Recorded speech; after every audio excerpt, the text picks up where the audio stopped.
पहले बाबरी मस्जिद, फिर ज्ञानवापी मस्जिद, फिर मस्जिद मस्जिद मस्जिद मस्जिद मस्जिद, और उसके बाद अब अजमेर शरीफ दरगाह। मस्जिदों से दिल नहीं भरा तो दरगाहों पर दिल आ गया है। जी हाँ, यह है आज का हिंदुस्तान। हर मस्जिद में शिवलिंग क्यों? एक मामला निकालना ना, या ये भी नहीं करना चाहिए, हमको झगड़ा क्यों बढ़ाना, परंतु हर मस्जिद में शिवलिंग क्यों देखना? कि आप किसी भी मजहब के जो इबादत खाने हैं, जो मंदिर है, मस्जिद है, दरगाह है, वो उसे आप छू नहीं सकते, उसे आप टच नहीं कर सकते। अब बताइए मेरे हिंदू भाइयों, मेरे मुसलमान भाइयों, मेरे हिंदुस्तान के भाइयों, हिंदुस्तान के रहने वालों, संविधान के जो है धज्जियां उड़ाई जा रही हैं, इसका मतलब आप समझ रहे हैं? संविधान बचाई का। अस्सलामु अलैकुम व रहमतुल्लाहि व बरकातहू। उम्मत मोहम्मदी चैनल में आपका खैर मकदम है। हमेशा की तरह हम वाक़ियात लाते हैं, हदीसें लाते हैं, लेकिन आज हमें ऐसा लगा कि आज हमें अपना फर्ज भी निभाना चाहिए। जो हमारी उम्मत मुस्लिमा है वो इस तरीके से जो है वो खामोश बैठी हुई है, जैसे उन्हें लगता है कि देश में जो हो रहा है, मुल्क में जो हो रहा है, उनसे उन पर कोई फर्क ही नहीं पड़ता। लेकिन अजमेर शरीफ तक की बात नहीं है, मस्जिदों तक की बात नहीं है, बाबरी मस्जिद तक की बात नहीं है। मैं आपको यहाँ एक बात बताना चाहता हूँ दो खबरों के साथ। सबसे पहले आपने सुना होगा places of worship. Places of worship का मायने जानते हैं आप? ये 47 या 47 में ये कानून को लाया गया था। आपकी भाषा में, बिल्कुल सरल भाषा में आपको समझाने की कोशिश करूंगा, इसीलिए गौर और फिक्र से सुनिएगा, वीडियो को स्किप मत कीजिए, पूरा देखिए और आगे भी बढ़ाइए, लाइक भी कीजिए।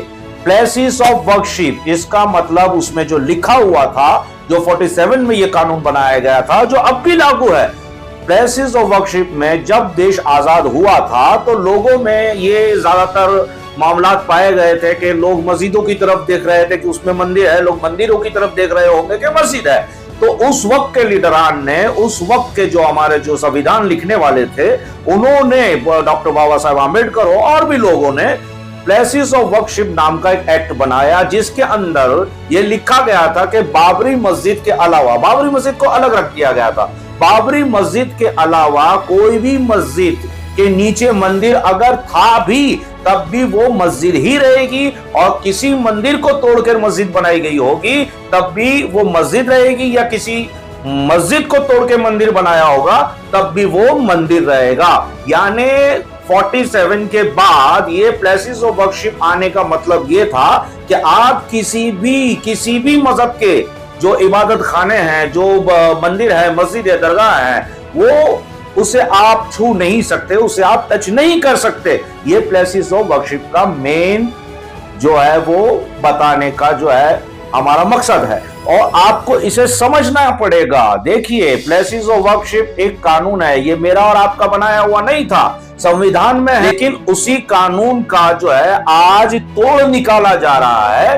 ये कहकर, अभी आपने सुना होगा, हाई कोर्ट जज के जस्टिस हैं, ये इलाहाबाद हाई कोर्ट के जस्टिस हैं, उन्होंने कह दिया बहुसंख्यक के मुताबिक, यानी मेजोरिटी के मुताबिक, मेजोरिटी जिसमें खुश होगी, मेजोरिटी जिसकी खुशी होगी, जिसमें, उसके मुताबिक फैसले होंगे।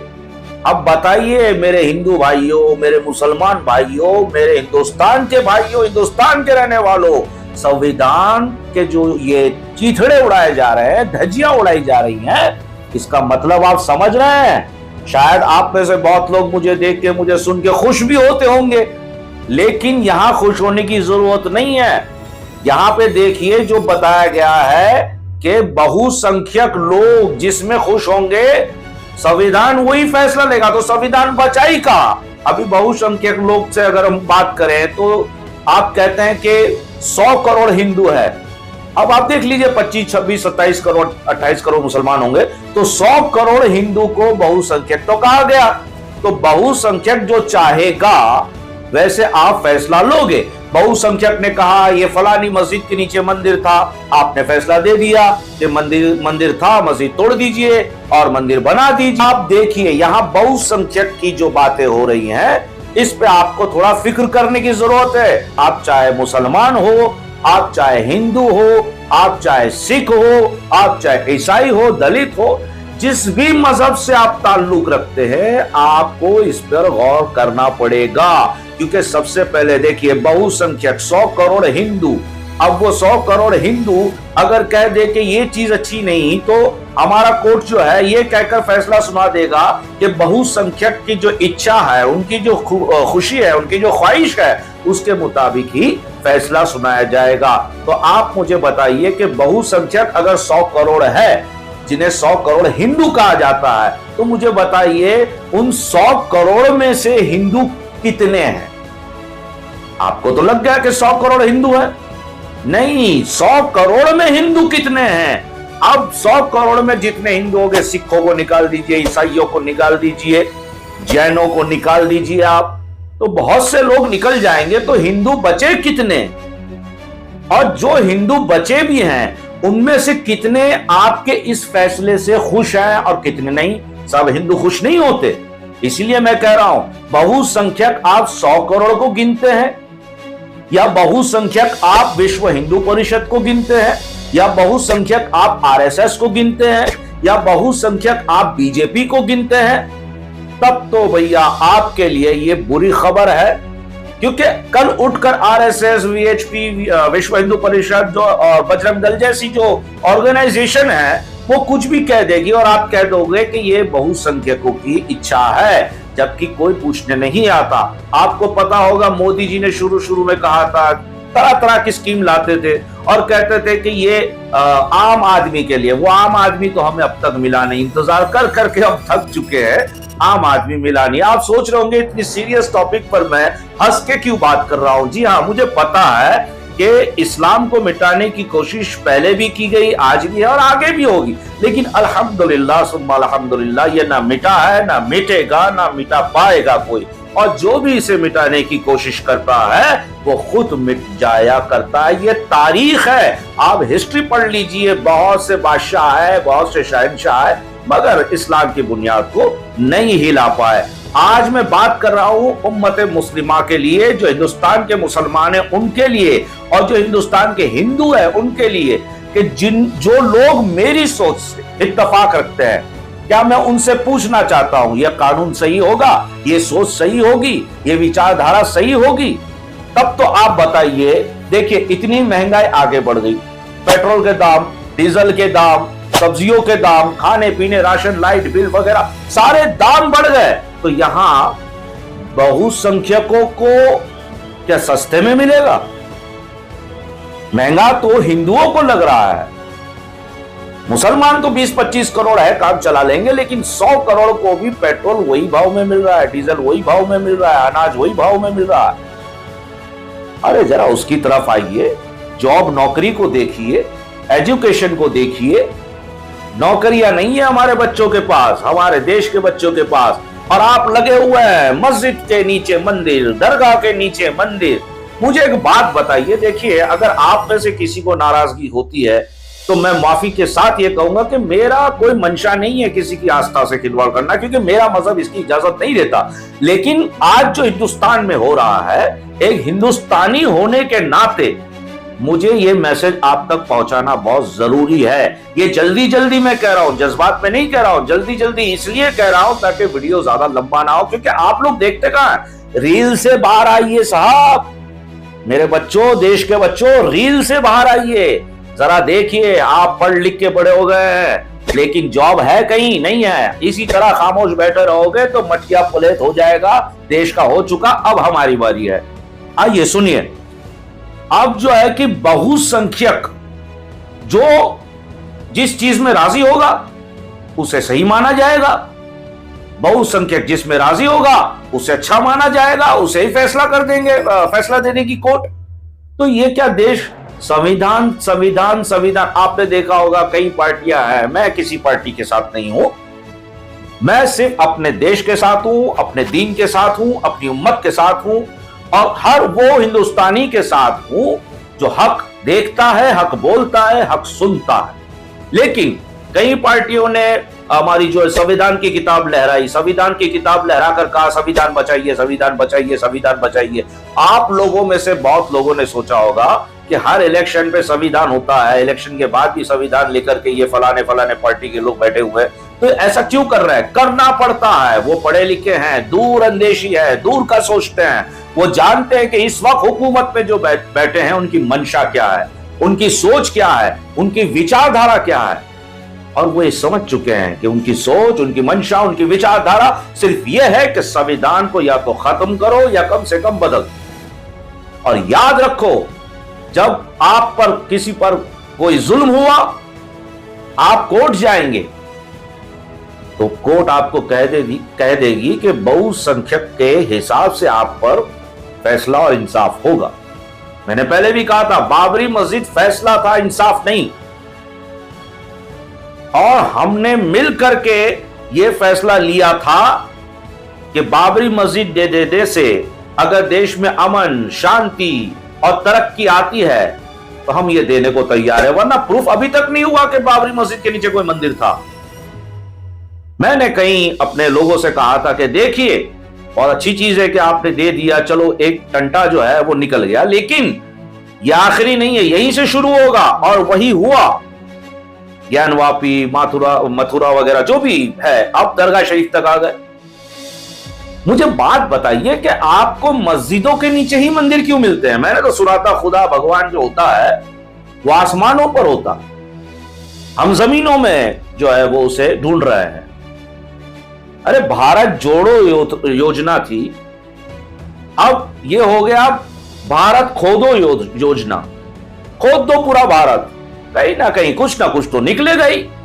अस्पताल में मंदिर नहीं मिलता, मॉल्स में मंदिर नहीं मिलता, प्लेग्राउंड में मंदिर नहीं मिलता, पार्टी प्लॉट में जाए मंदिर नहीं मिलता, रास्ते पे जाए कहीं खोद दे मंदिर नहीं मिलता, चर्च में जाए मंदिर नहीं मिलता, गुरुद्वार में जाए मंदिर नहीं मिलता। मस्जिद में मंदिर तलाशो, मिल जाएगा। ये सोच, ये भूसा जो हमारे दिमाग में भर दिया गया है, मैं आपको अलर्ट कर रहा हूं, अगर आप इसी तरह बैठे बैठे घर में सुनते रहे तो याद रखिए, आप और हम अपने बच्चों को एक ऐसा देश देकर जाएंगे जिनमें ना राहत होगी, ना सुकून होगा, ना काम होगा, सिर्फ बेरोजगारी, भूख, तकलीफें, बीमारियां। आप बताइए कहां है अस्पताल? बताइए, मेडिसिन जो है इतनी महंगी हो चुकी है साहब कि अब तो उल्टा होने लगा है। अस्पताल जाइए आप, अगर आपको अटैक आए अस्पताल जाइए, पहला अटैक। और जब आपका अटैक का जो वो दवाई की जाती है, उसके बाद जब बिल आता है ना, तो दूसरा नहीं सीधा तीसरा अटैक आता है और आदमी खत्म। अब देखिए, सब्जी तरकारी खरीदने जाइए, क्या हाल बना के रखा है। बहुसंख्यक बहुसंख्यक, क्या आपको और कोई काम धंधा नहीं है? सिर्फ यही करना है? इतने जॉब पड़े हुए हैं, लोगों की नजर ना जाए, लोगों का ख्याल ना जाए, लोगों का ध्यान आकर्षित ना हो, अब ले आओ जज साहब जरा आप कह दो कुछ। हिंदुस्तान के लोग तो अनाड़ी और बेवकूफ है, मुद्दा भूल जाएंगे, दूसरे मुद्दे पे लग जाएंगे कहीं ना कहीं। अब महाराष्ट्र के इलेक्शन में पोल पटरी खुलने लगी तो आ गया बहुसंख्यक का मामला, आ गया अजमेर शरीफ का मामला, ये सारी चीजें चल रही हैं। आप बताइए, क्या ये वही मेरा देश है? ये वही मेरा हिंदुस्तान है? आपको अब तय करना है, हमें और आपको तय करना है कि हम कैसा भारत चाहते हैं, कैसा हिंदुस्तान चाहते हैं। देखिए, ये पॉलिटिक्स है, ये राजनीति है, लेकिन ये पॉलिटिक्स है, ये राजनीति है, ये कहकर या सुनकर हम खामोश तो नहीं बैठ सकते। क्योंकि अब तो ये पॉलिटिक्स अगर है भी तो इसका सीधा सीधा असर हम पर हो रहा है, और ऐसा हो रहा है कि हर दिन दूसरे दिन का सोचने में निकल जाता है कि कल क्या खाएंगे, कल कितना कमाएंगे, बच्चों की शादी का क्या होगा, फ्लैट की लोन का क्या होगा। कभी सोचा है आपने? बस रीलों में लगे हुए हैं आप, लॉन्ग वीडियो से नफरत, रीलों में। आज की जनरेशन आप देखिए, न्यूज में कोई दिलचस्पी नहीं, तारीख में कोई दिलचस्पी नहीं, देश में क्या हो रहा है कोई दिलचस्पी नहीं, रील्स में लगे हुए हैं। बस रील्स बनाइए, शॉर्ट्स बनाइए। दीन मजहब तो छोड़ दीजिए, अब शॉर्ट्स में भी उतने व्यूज नहीं आते हैं। लेकिन हम जो मुल्क में रहते हैं, अल्हम्दुलिल्लाह यही रहते थे, यही रहेंगे और यही हमारी कब्रें होंगी। मैं आपको सिर्फ इतना कहना चाहता हूं, प्लेसेस ऑफ वर्क जो एक्ट है, वर्कशिप का जो एक्ट है, क्या हुआ उसका? हर मस्जिद को आप तोड़ेंगे, हर दरगाहों को तोड़ देंगे।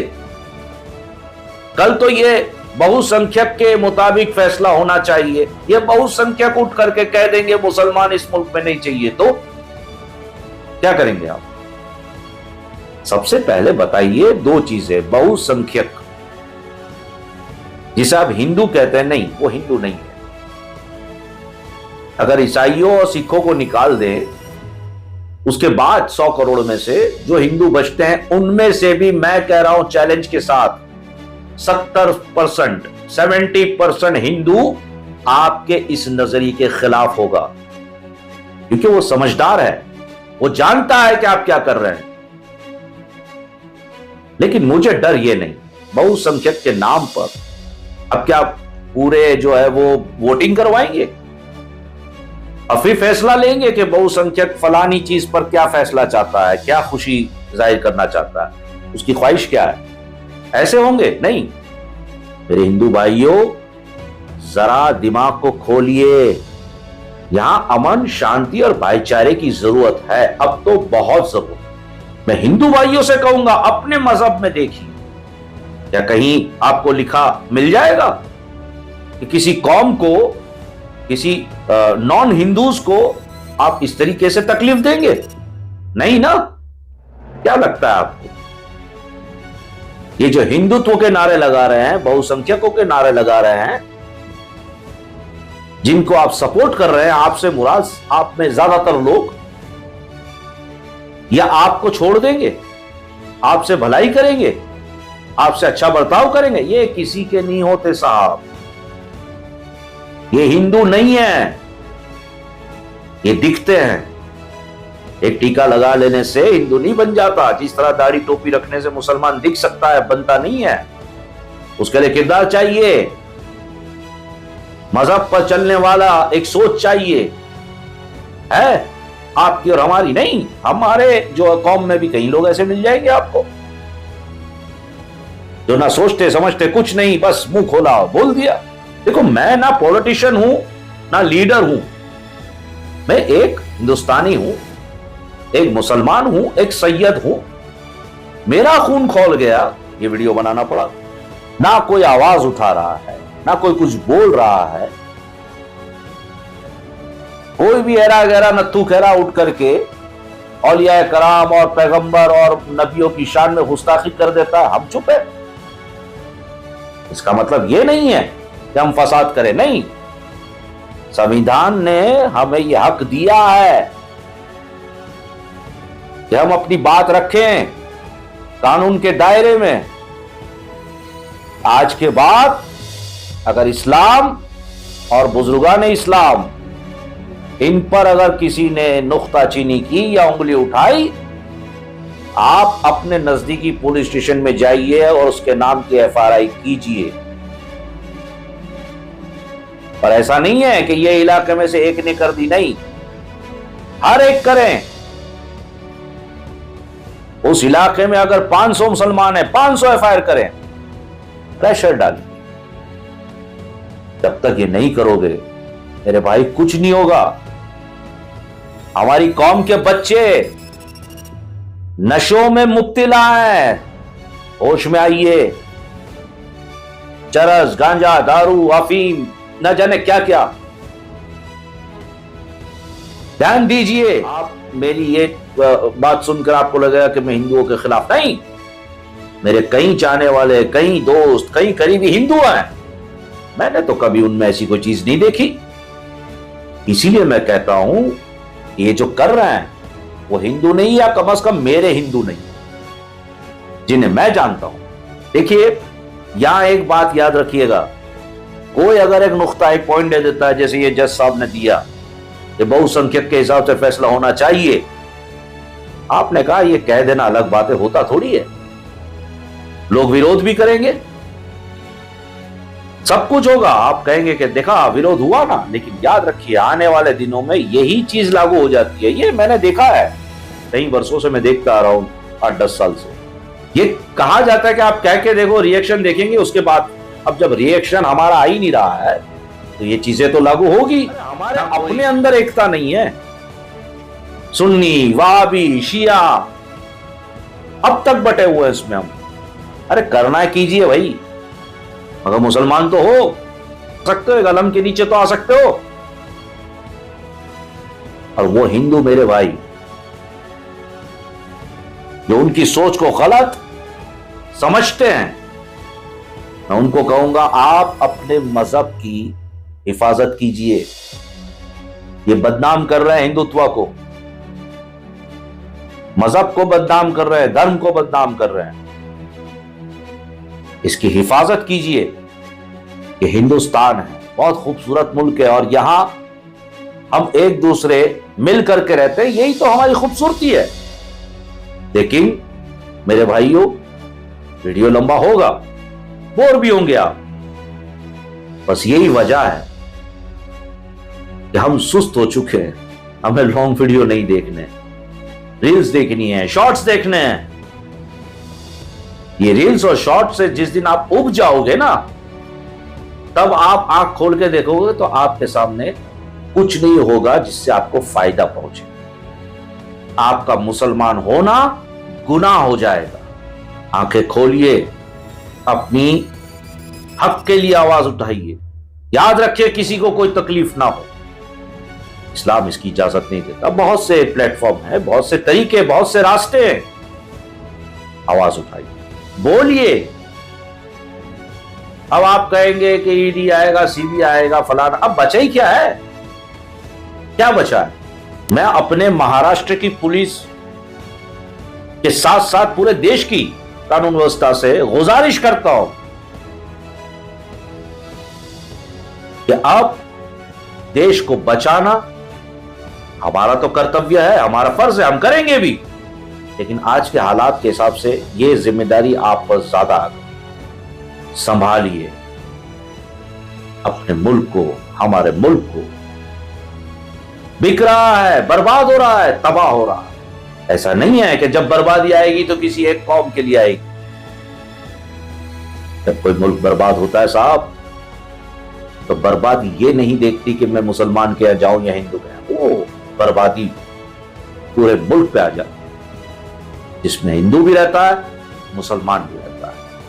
बंद कीजिए ये नौटंकियां।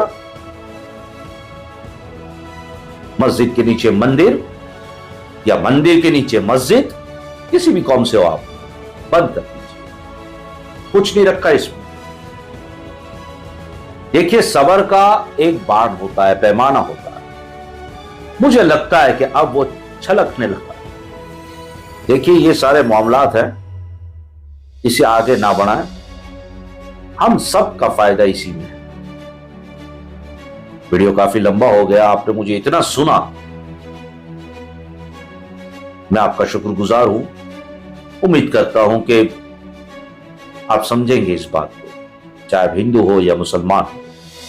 वीडियो आगे बढ़ाएंगे, लाइक भी करेंगे, तब तो वीडियो आगे बढ़ेगा। क्योंकि ये सारी चीजें इल्म दीन या उम्मत मोहम्मद चैनल ये पैसों के लिए नहीं करते हम, ये फी सबीलिल्लाह। मैंने कहा था ना, मेरा चैनल हर मजहब और हर अकीदे के लोगों के लिए है। बात कड़वी लगी होगी, मगर बात हक है। हो सकता है कि मैं समझाने का तरीका शायद मुझ में ना हो, लेकिन अगर आप समझ जाते हैं तो यह आपका एहसान होगा। अल्लाह तबारक व तआला हम सबको एक और नेक बनाए, हमारे मुल्क की हिफाजत करे और हमारे मुल्क में अमन और शांति कायम करे। अस्सलामु अलैकुम व रहमतुल्लाह।